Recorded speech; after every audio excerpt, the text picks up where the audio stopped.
So I'm looking at the two powers that the animal and the divine are construed, and how the human sort of relates between the two.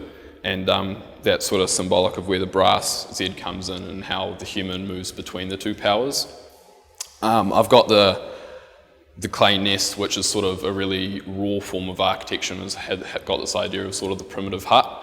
And then I've got the golden cube, which is the complete sort of opposite, and has this sort of very sacral form, a very prized sort of value.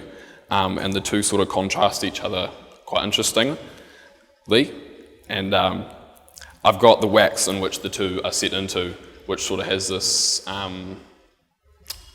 it sort of conveys this idea of the preservation of faith, and how the two are set in, and the two are sort of upheld by this idea of faith, and then that faith becomes the overruling sovereign power in which the two are contained within.